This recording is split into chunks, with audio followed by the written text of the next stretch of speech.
Sharice and I want to invite you to join us on our Holy Land tour. It's an amazing trip, unlike anything you've ever experienced. And we'll be on the trip. We get on the buses. Our family will be on there. And I promise you, it will change your life. You've been thinking about it. You've been praying about it. This is the year to go. God's going to open your eyes to things you've never seen and experienced before in the Holy Land. Get signed up today.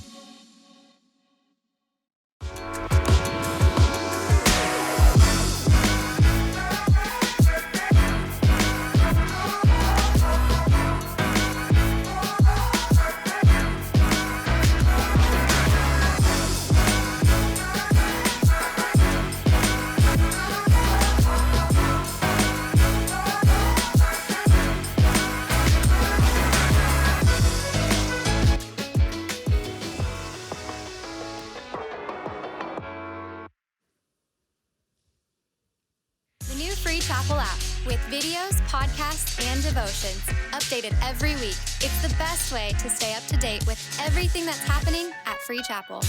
Just download the app and select your campus and interest to get personalized updates about upcoming events, local small groups, volunteer opportunities, and more.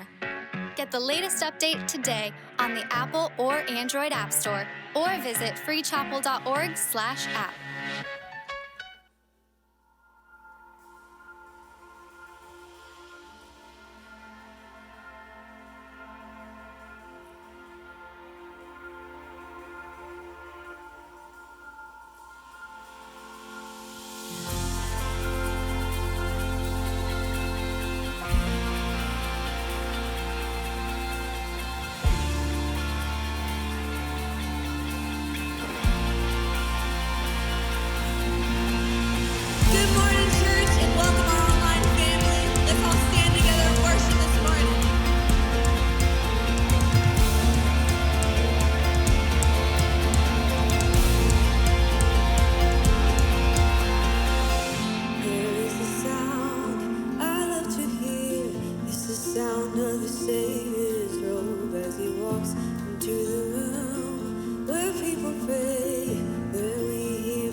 Changes things, the sound of his people.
Jesus this morning.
Whether you're in this room or joining us online, we just want to let you know that Jesus Christ is the King of Kings and the Lord of Lords, and He is in this room. He's in your room. I don't know about you, but when McKenna was singing that bridge, we're just not going to pass by. There's something strong whenever we together, united, declare the truth of the word in action as a family, as one voice together. So with every hand lifted in this place, there's something powerful when we realize that the roaring lion is roaring this morning. Amen. So as McKenna begins to lead this again, I want you with everything that you have to give everything that you have to our King. Then came the morning that sealed the promise, and your buried body began to breathe.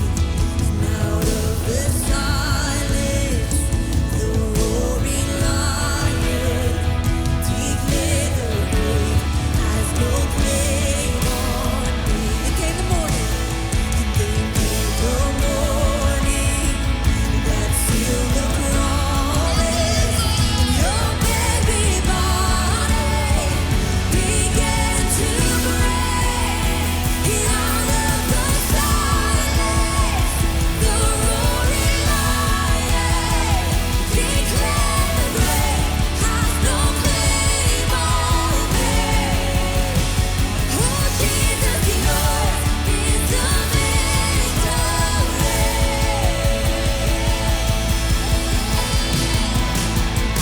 It's hallelujah, praise the one who set me free. Hallelujah, death has lost its grip on me.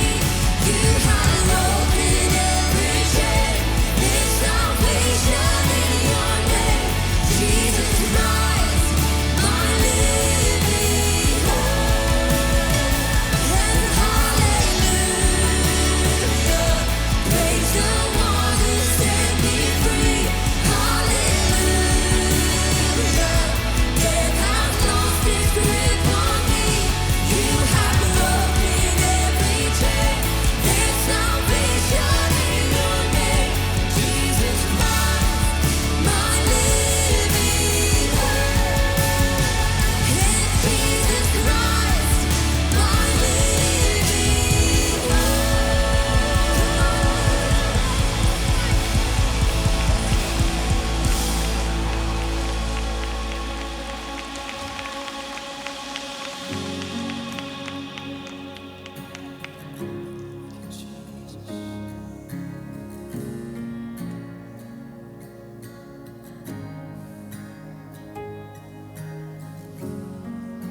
I've seen what you can do. has no end. The things you've done before, in greater measure, you will do again. 'Cause there's no prison wall you can't break through, no mountain you can't move. All things are possible. And there's no broken body you can't raise, no soul that you can't save. All things are possible. The darkest night, you can light it up. You can light it up. The God of revival, let hope arise. Death is overcome. You've already won. The God of revival. You rose in victory, and now you're seated forever on the throne.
Démosle un fuerte aplauso al Señor aquí, en este lugar.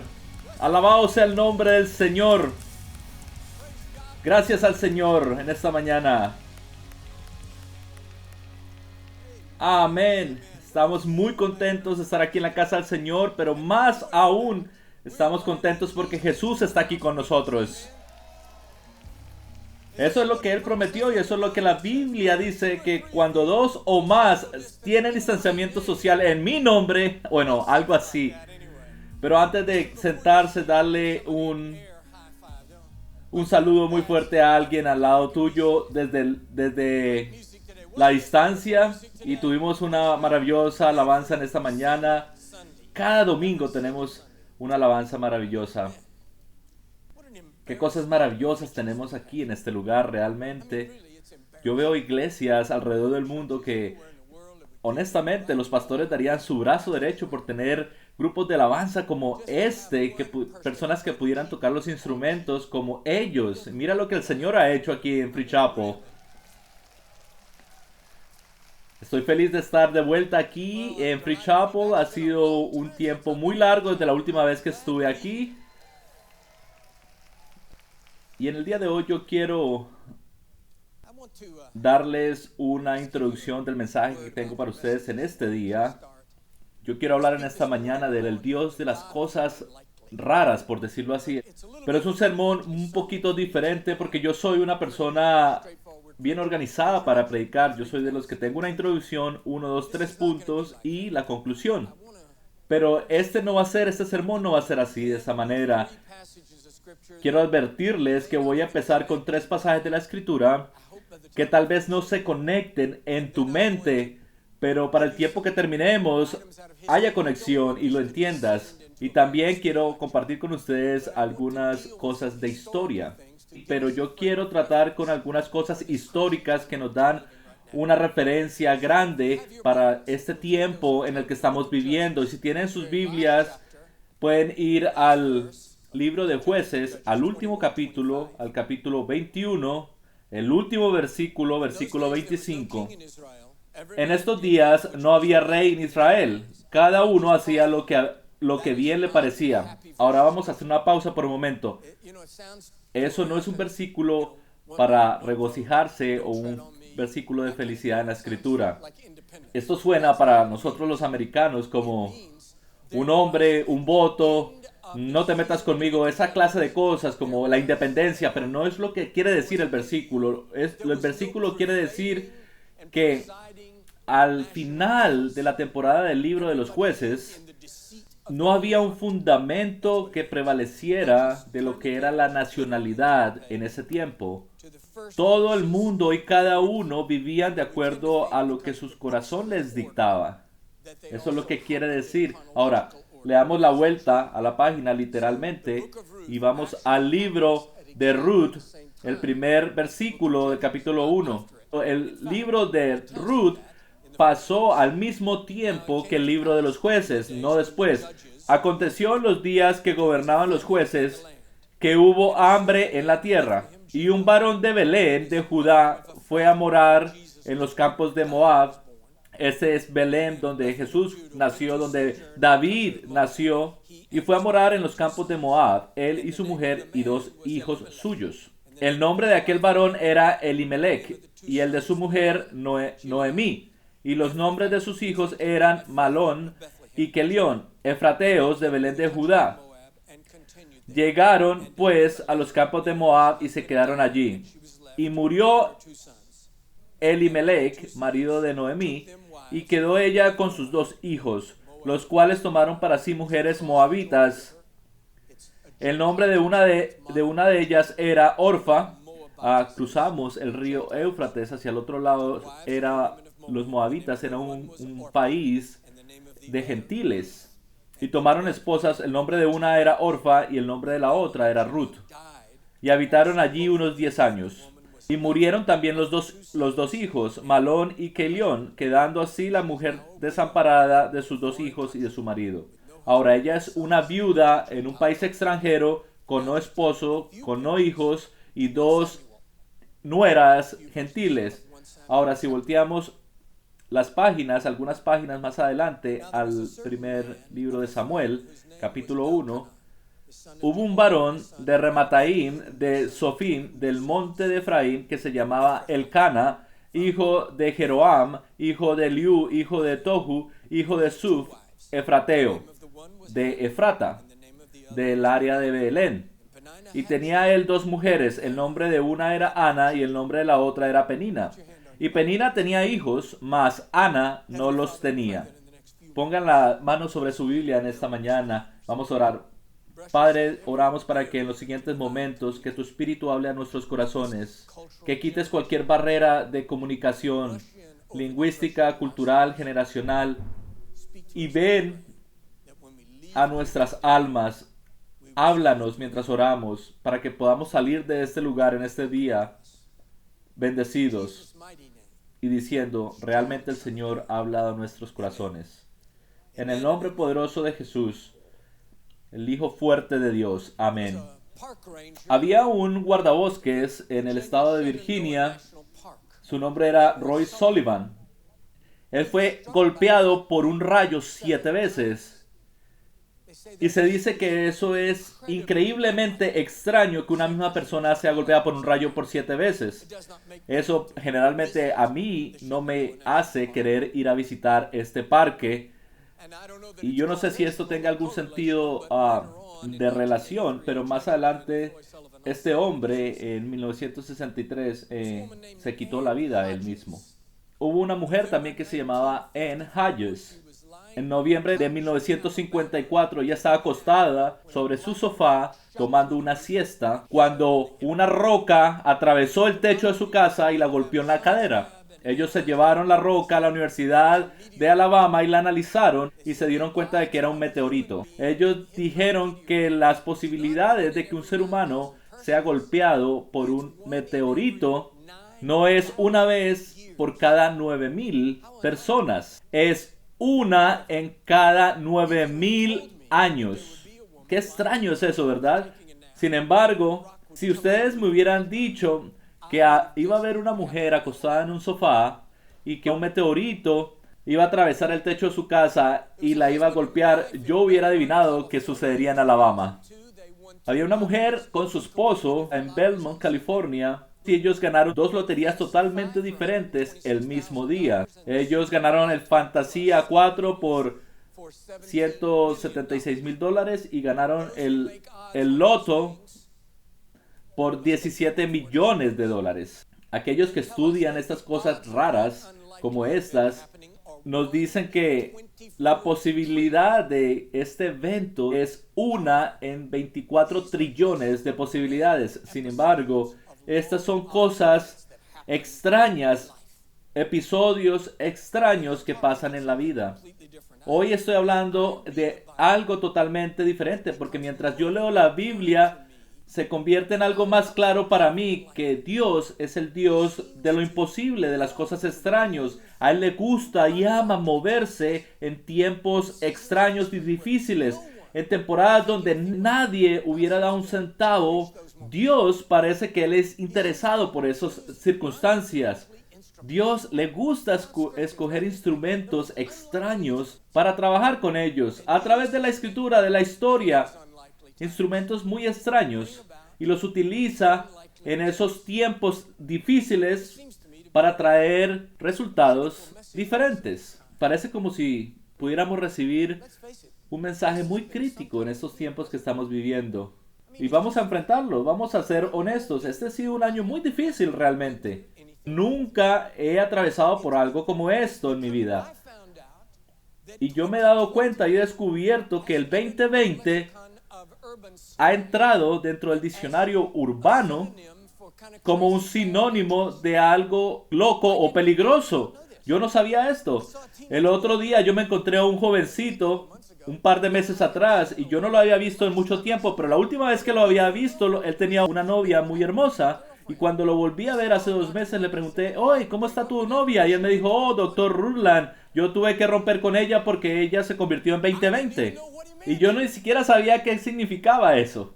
Así que esto parece ser como si este año, con el COVID, con las crisis, con las protestas y las elecciones, han polarizado este país. Pareciera como si esto es un tiempo muy difícil como para que Dios haga algo en este tiempo. Así, lo que yo quiero saber es cómo Dios se siente acerca de este tiempo tan extraño. Y vamos a iniciar con el pasaje de la escritura que leímos al inicio.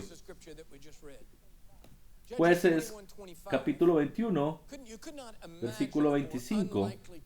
No podemos imaginarnos un tiempo más dramático para que Dios haga algo.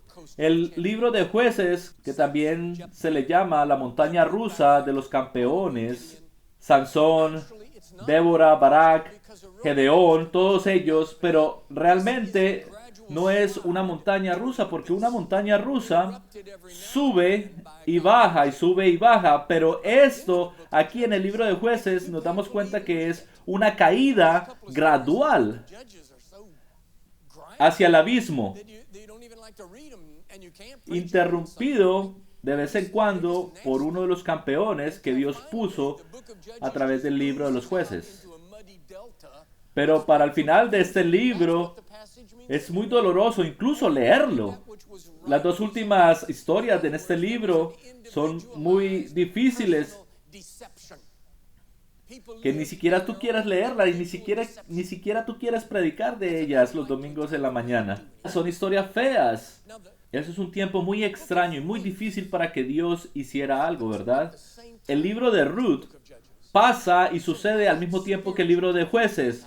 Y mientras esa confusión espiritual estaba pasando, la que nos revela el libro de Jueces, viene una situación de hambre en el área de Efrata o de Belén, que hay un hombre ahí, sale de ese lugar por la hambruna con su esposa y con sus dos hijos, huyen de Belén, y ellos pasan el río Jordán y se van hacia un territorio gentil, el territorio de los moabitas, y viven ahí y prosperan por una temporada de 10 años.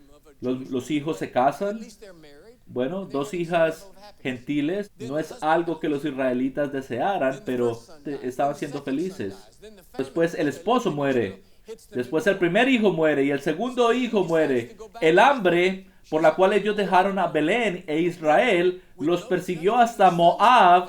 Así que ella decide regresar a Belén. Esta es una mujer, una viuda muy vieja que no tenía ningún recurso para proveer para su sustento. Y aparte de eso tenía 2 nueras que eran gentiles.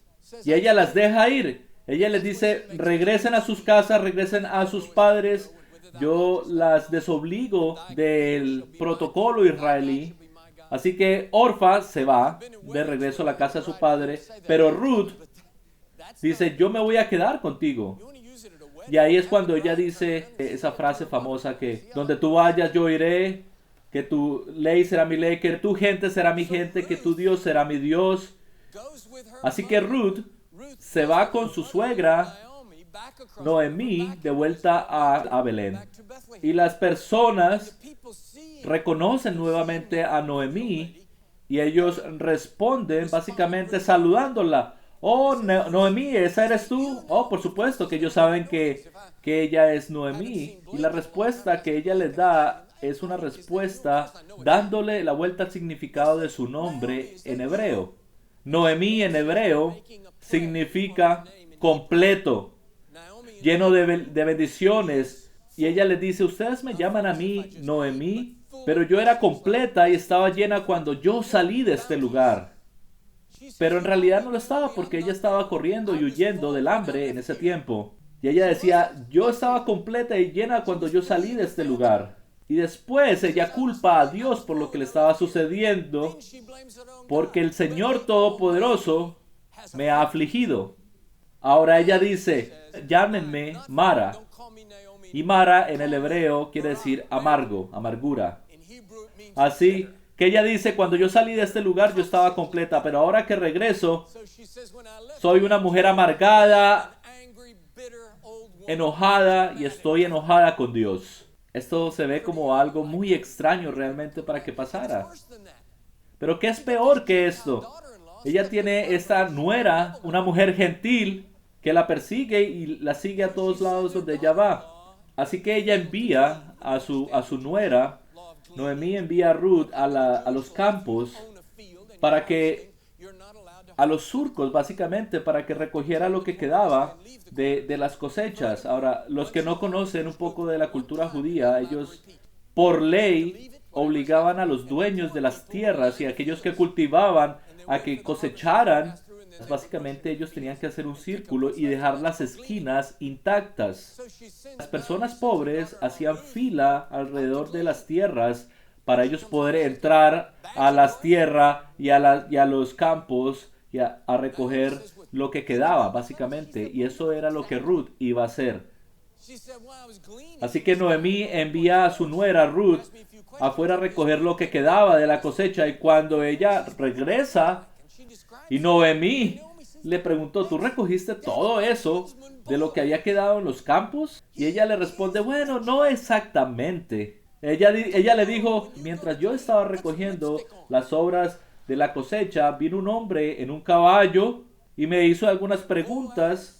Y después le dijo a los sirvientes que me trajeran estas bolsas llenas de comida. Y Noemí le preguntó, ¿y él cómo se ve? Cuéntame un poco más de este hombre. Y Ruth le describe a Noemí al hombre, y Noemí inmediatamente cae en cuenta y le dice, ese es familiar mío y su nombre es Boaz. Él es rico. Y Boaz se enamora de Ruth y se casan, y ellos tienen un hijo que se llama Obed. Y Obed se casa y tiene un hijo que se llama Jesse. Jesse tiene un hijo que se llama David. A través de esta nuera gentil viene el rey de Israel. El mismo ADN, de ese ADN viene el Mesías, quien es Jesús de Nazaret. ¿Qué tan extraño es esto? Pero al mismo tiempo, si seguimos en las historias que acabamos de leer, hay un hombre que tiene dos esposas. Una de sus esposas tiene hijos, pero la otra, Ana, no puede tener hijos. Es una maldición sobre ella. Básicamente se burlan de ella. Y ella se va al templo y está orando. Se va a orarle al Señor porque ella quiere tener hijos. Y está orando en ese momento con tal pasión. Y esto, básicamente, esta historia nos muestra qué tan confundidos espiritualmente se encontraban los líderes religiosos de esa época. Porque el sumo sacerdote no puede ver la diferencia entre una oración y una persona ebria. El sacerdote Elí le dice a esta mujer, ¿cómo puedes venir al templo a adorar estando borracha? Y ella le dice, yo no estoy borracha. Y así que él le dice, bueno, tú vas a tener un hijo. Y ella tiene un hijo. Y su nombre es Samuel. Va al pueblo de Belén, Efrata, y unge al tataranieto de Ruth, quien es David, lo unge como rey de Israel. Tan extraños son todas estas cosas. Realmente yo amo estas cosas y Dios ama hacer estas cosas, y yo creo que Él las hace intencionalmente. Ahora, la pregunta es esta. ¿Qué tal nosotros? Ustedes pueden decir, bueno, sí, está bien, esos son las historias de la Biblia. ¿Qué tal en la historia humana? Yo quiero darle algunas historias de lo que ha sucedido básicamente a través de la humanidad. Ahora, la primera es Inglaterra, en 1738, uno de los tiempos más extraños y difíciles para que Dios hiciera algo ahí en ese lugar. En Inglaterra, en 1739, ellos se encontraron y se enfrentaron a algo que se llamaba la crisis del gin. Y del gin era como una bebida alcohólica, era algo muy barato, era algo muy asequible para las personas. Y ellos se convirtieron en adictos al gin. Y en ese tiempo las estadísticas básicamente que resultaron decía que el consumo anual por cada persona, incluidos hombres y mujeres, era 2.2 galones anuales por persona. En Londres solamente habían 7,000 bares de esto. 7,000 bares de alcohol en 1739 en Londres, en Inglaterra, con una población solamente en la ciudad de Londres de 600,000 personas. Y es básicamente, esto equivale a 1 por cada 92 personas. Hombres y mujeres. Nosotros tenemos aquí en el área metropolitana de Atlanta 6 millones de personas. Si el mismo radio hubiera prevalecido, eso quiere decir que en el área metropolitana de Atlanta solamente tendríamos que tener 65,000 bares para equilibrar el balance que había en Londres en ese tiempo. ¿Se pueden imaginar ustedes los resultados de todo esto? Robos, asaltos, prostitución, drogadicción, enfermedades de toda clase y lo más difícil de todo, el incremento en el tráfico de niños. Qué tiempo tan difícil para que Dios hiciera algo. Pero si nos acercamos un poco más hacia nosotros, cruzamos el océano y venimos al nuevo Estados Unidos de América, que habían vencido a los británicos y habían establecido un nuevo país. Ahora estamos en 1798, en el lejano oeste del país, y hubo un tiempo en la historia de los Estados Unidos donde el alcoholismo era muy terrible. Era un tiempo muy difícil donde las personas se asesinaban los unos a los otros y le robaban las tierras y las propiedades a las personas pobres y los mataban para adueñarse de esas tierras. Había mucha violencia, robos en las calles, en las carreteras. Era peligroso viajar en el lejano oeste en ese tiempo. Pero nos acercamos un poco más a nuestra época. En 1969, 67, yo obviamente me recuerdo de estos años, tiempos terribles aquí en Estados Unidos, protestas por todos lados, drogas por todos lados, la guerra de Vietnam estaba dividiendo el país, el asesinato de el doctor Martin Luther King.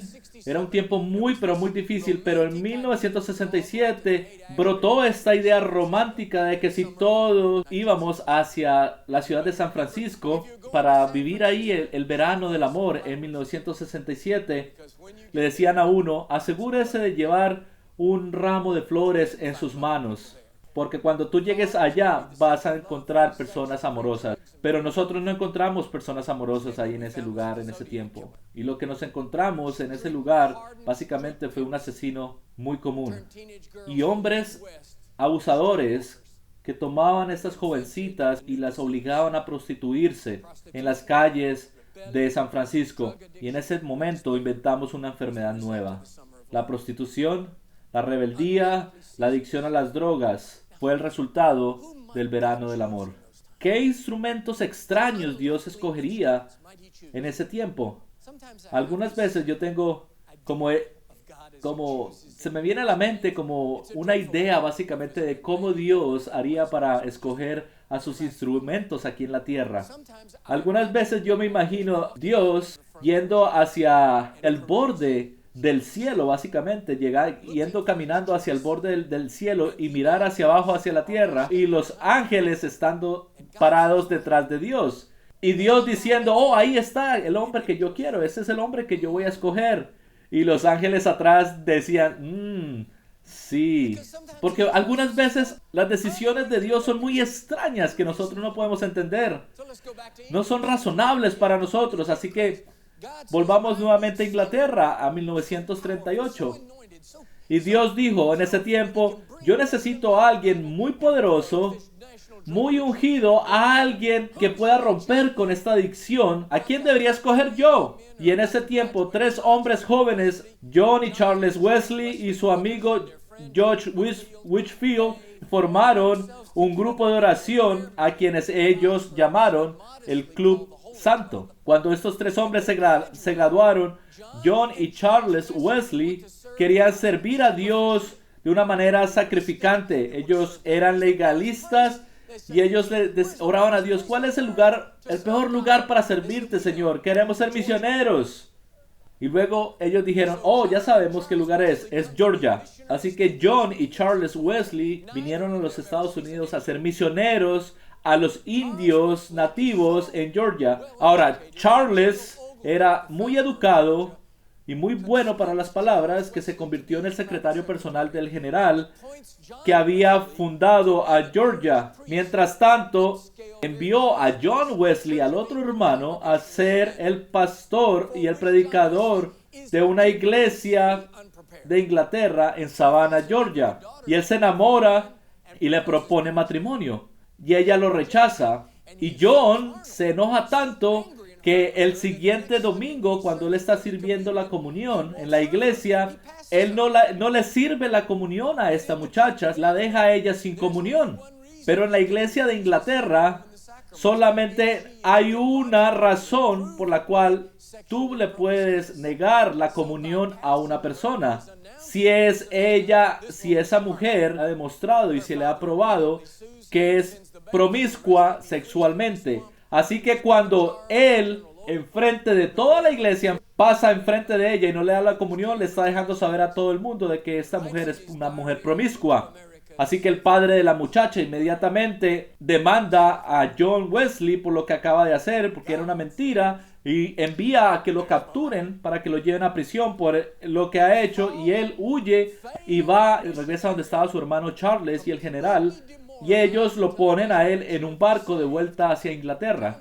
Básicamente, de regreso a Inglaterra, humillado profundamente. Y Dios dice, ahí está mi hombre, un misionero que había fallado y que había caído, completamente desmoralizado, que ni siquiera estaba seguro si era salvo o no. Y de hecho, John Wesley era un hombre bilingüe, él hablaba inglés y hablaba el alemán. Así que él fue con un grupo de alemanes a una reunión en las calles, donde ellos escucharon la teología de Martín Lutero en contra de la Iglesia Católica Romana, y ellos estaban leyendo estas cosas en alemán. Eso realmente fue algo emocionante en ese momento. Pero de cierta manera, John Wesley dijo, yo sentí mi corazón muy cálido y que se enardecía. Y el avivamiento más grande que se ha visto en la historia de Europa llegó en ese momento. Thomas Coke llevó el evangelio a la India. Frank lo llevó a las colonias de América. Esto fue un avivamiento.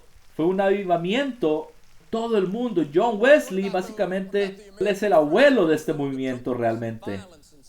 Uno de los avivamientos más grandes de la historia de la humanidad. En 1739, en el momento donde había más adicción al gin, en un lugar que no había ninguna posibilidad de sobrevivencia como era Inglaterra en ese momento, Dios utilizó un hombre muy de la manera más extraña para traer avivamiento. Ahora, ¿qué podemos decir del lejano oeste de América con todo el problema del alcoholismo y de promiscuidad que están viviendo en ese tiempo? Ahora, yo me imagino nuevamente a los ángeles hablando entre ellos diciendo, bueno, Dios va a escoger a un predicador muy famoso, muy conocido, y lo enviará a este lugar, y en vez de eso, Dios utiliza iglesias muy pequeñas en pueblitos pero muy pequeños. Y ahora, ¿qué tal 1967 en San Francisco? Dios da la vuelta y ve a los hippies en este tiempo, que ellos llegaron a San Francisco buscando el verano del amor, y lo único que encontraron fue drogas. Y Dios dijo, yo necesito a alguien que realmente pueda tocar a los hippies. Y Dios dijo, yo sé a quién voy a utilizar, a los hippies. Y los ángeles le dijeron, Señor, tú quieres alcanzar a los hippies, pero vas a utilizar a estos drogadictos, esclavos del alcoholismo, a estos hippies con sus pies sucios, y los vas a utilizar a ellos para cambiarlos a ellos mismos. Y Dios les dijo, sí, ese es mi plan. Así que los hippies, quienes no querían regresar nuevamente a la casa de sus padres, muy materialistas, y se decían entre ellos mismos, solamente tenemos una salida a toda esta situación. Y el resultado de volver en sí fue la gente de Jesús. Uno de los avivamientos más grandes en la historia de América con el movimiento carismático. Temporadas muy extrañas, tiempos muy extraños y difíciles. La Biblia está llena de todo esto. ¿Qué tal Moisés? Algún día me gustaría preguntarle a Dios, porque, bueno, el pueblo de Dios, el pueblo de Israel, había estado en esclavitud en Egipto por 430 años. 430 años. Cualquier persona te diría eso, que entre más profundo se entra en una crisis, menos son las posibilidades de escapar de esa crisis. La mejor oportunidad de salir de cualquier crisis es al inicio de la crisis. Así que cuando ellos se convirtieron en esclavos en Egipto, los ángeles le dijeron a Dios, ese es el tiempo perfecto para rescatarlos, pero Dios dijo, no, todavía no, esperaremos. 430 años. Los hebreos están confundidos espiritualmente de tal manera que cuando Moisés viene a ellos y les dice el Dios de sus padres, ellos ni siquiera sabían el nombre de Dios. Eso es un tiempo muy extraño y muy difícil. Ahora, los ángeles le preguntaban a Dios, Dios, ¿a quién vas a enviar? ¿A quién vas a utilizar para sacar a tu pueblo de la esclavitud? Y Dios les dice, yo ya tengo a la persona y tengo mi ojo puesto en él. Este es un hombre que tiene 80 años, quien está viviendo en el desierto por 40 años, porque él no puede regresar a Egipto, porque la última vez que él estaba en Egipto, él asesinó a un hombre. Y los ángeles le dijeron al Señor, Señor, usted va a utilizar a un hombre de 80 años que vive en el desierto. Y Dios le dice, sí, ese es mi hombre. Moisés mismo le decía al Señor, Señor, yo no soy la persona más adecuada para este trabajo. Yo tengo 80 años, no puedo hablar. ¿Por qué me va a utilizar a mí? Moisés le dice a Dios, Dios, deme algo que yo pueda utilizar. Una espada de fuego. Y Dios le dice a Moisés, ¿y qué es lo que tú tienes en tu mano? Moisés le dice, ¿una vara? Y Dios dice, perfecto. Un hombre de 80 años con una vara en su mano. Ese era Moisés. Y a ese es que yo voy a utilizar para acabar con todos los egipcios. El Dios de lo imposible. El Dios de lo imposible. La iglesia del primer siglo. ¿Se acuerdan la primera iglesia? La iglesia primitiva. Estaban los seguidores de Jesús después de la muerte y resurrección del Señor Jesucristo. Pero aún así, habían en ese tiempo algunos miles que se habían convertido al cristianismo, pero que todavía tenían sus raíces judías. Y Dios dice para él mismo, yo necesito llevar este mensaje a los gentiles, a los otros lugares del mundo. Yo necesito a alguien muy apasionado por Jesús, alguien que esté dispuesto a sacrificarse, alguien que esté dispuesto a entregarlo todo, alguien que pueda llevar el mensaje de fe y de salvación a todo el mundo. Y los ángeles le preguntaban, Señor, ¿a quién va a escoger usted para este trabajo? Y Dios les decía, ok, mira, ustedes se van a dar cuenta, está este hombre, que él odia la iglesia, odia a Jesús, odia el cristianismo. Él contribuyó a la muerte del primer mártir de la iglesia, Esteban, y ahora él está de camino a Siria y va a ir a Damasco, porque quiere arrestar a los judíos creyentes en Jesucristo para traerlos encadenados y ponerlos en prisión en Jerusalén. ¡Ese es mi hombre! Ahora ya empiezan a entender el mensaje. Ese es el mismo Dios al que nosotros le servimos. Ese es el Dios del 2020. Ahora, en este tiempo no parece como si algo mejor pudiera venir en esta temporada para los Estados Unidos, para América. Y muchos de nosotros decimos, yo no creo que vea ningún avivamiento en el 2020. Estos son tiempos difíciles. Pero yo creo que Dios, y yo no soy ningún profeta o no soy hijo de profeta. Yo no estoy tratando de profetizar lo que Dios va a hacer. Ni siquiera estoy tratando de predecirte lo que va a pasar. Lo que yo quiero decir es que si podemos rastrear las huellas de Dios a través de la historia, tal vez podemos un poco entender hacia dónde se dirige Dios a través de este tiempo. Y posiblemente Él nos pueda revelar qué clase o qué posibilidades Él vaya a tomar en este tiempo, en nuestros días. En los primeros 20 años, después de la transición del siglo XIX al siglo XX, o del 1800 a 1900, cuando pasamos de los 1900 al 2000, pues ¿cuántos de ustedes vivieron ese tiempo cuando pasamos de 1999 al 2000? Todo el mundo se enloqueció. ¿Ustedes se acuerdan de ese tiempo? Oh, los aviones se van a caer. Y cristianos que creían en la Biblia realmente vendieron sus casas, se fueron a los bosques a vivir, almacenaban frijoles, almacenaban comidas, compraban armas para protegerse. ¿Ustedes se acuerdan de ese tiempo? Ahora, yo tengo un par de preguntas. ¿Realmente ustedes le iban a disparar a alguien por esa comida, por esos frijoles? Y segundo, ahora no creo que alguien hubiera tenido problema con compartir sus frijoles. ¿Y se acuerdan lo difícil? Bueno, 100 años atrás sucedió básicamente lo mismo. Toda clase de profecías, toda clase de religiones falsas empezaron a surgir, pero nada de eso pasó. Ahora, acuérdense qué fue lo que siguió después de ese cambio de siglo, la Primera Guerra Mundial. Son tiempos muy extraños para que cosas pasen. Y Dios dijo, este es el tiempo perfecto para que haya un avivamiento en la tierra. Y los ángeles le preguntaron, Señor, ¿a quién vas a escoger? Y Dios dijo, yo tengo mi ojo puesto en un hombre con un solo ojo. Yo lo voy a enviar a un lugar perfecto para un avivamiento. ¿Cuál es ese lugar, Señor? Y Dios dijo, Los Ángeles, California. Y los ángeles decían, Señor, nosotros no vemos California como una buena elección para un avivamiento. Así que él envía a un hombre llamado William Seymour con una Biblia debajo de su brazo que ni siquiera podía leerla. Y él fue al centro de Los Ángeles y encontró ahí un establo abandonado que había sido anteriormente una iglesia metodista africana. Había sido abandonada, se había convertido en un establo y ahora el establo estaba abandonado y William Seymour lo rentó y lo limpió. Y él empezó a predicar ahí en ese lugar. Y el avivamiento pentecostal más grande de todos los tiempos empezó a suceder en un establo abandonado bajo la predicación de un hombre con un solo ojo en la calle Azusa. ¡Qué Dios poderoso al que nosotros servimos! Hoy en día hay 275 millones de pentecostales clásicos en todo el mundo que descienden básicamente de este hombre William Seymour.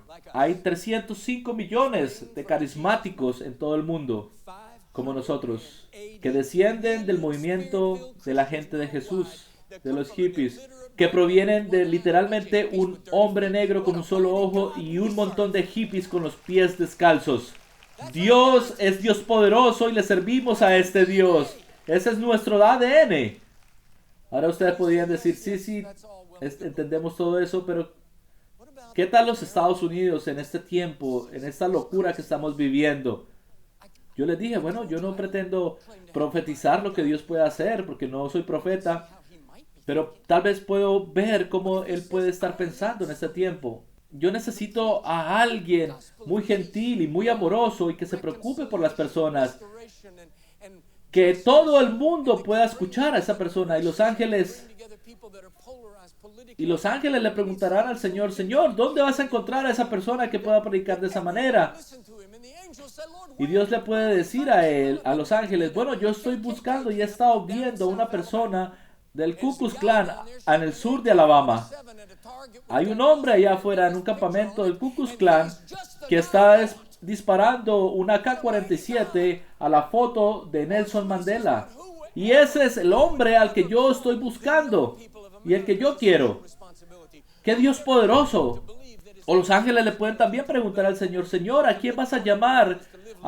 ¿Qué persona tú tienes en mente para llamar a que pueda traer la reconciliación a los jóvenes de los Estados Unidos? Que amen al país, que sean patriotas. ¿Quién sería ese instrumento? Y Dios dice, bueno, yo tengo mi ojo puesto sobre un muchacho que está en un grupo llamado Antifa, que está protestando en Filadelfia, que están quemando las cosas. Y yo creo que ese muchacho es la elección perfecta para hacer el trabajo. Pero lo que yo trato de decirles es que no hay nada, no hay nadie, no hay ninguna temporada, no hay ningún país que es extraño para Dios, para que Dios pueda hacer algo poderoso. Este año tan loco puede ser el momento perfecto para que Dios haga algo, para un movimiento nuevo de Dios. Y puede venir de algún instrumento que nosotros ni siquiera consideramos posible. Ahora, esto nos trae a una última cosa. ¿Qué tal nosotros? ¿Qué tal tú? Tal vez hay alguna situación y no pensemos globalmente, geopolíticamente, pero hay alguna situación. La familia que vive abajo en la calle de donde tú vives. El papá está en la cárcel. La mamá sufre de adicción a las drogas. Y los niños viven en confusión y están heridos y con están enfurecidos y Dios dice, yo quiero que tú vayas ahí a esa casa y los ministres a esa familia.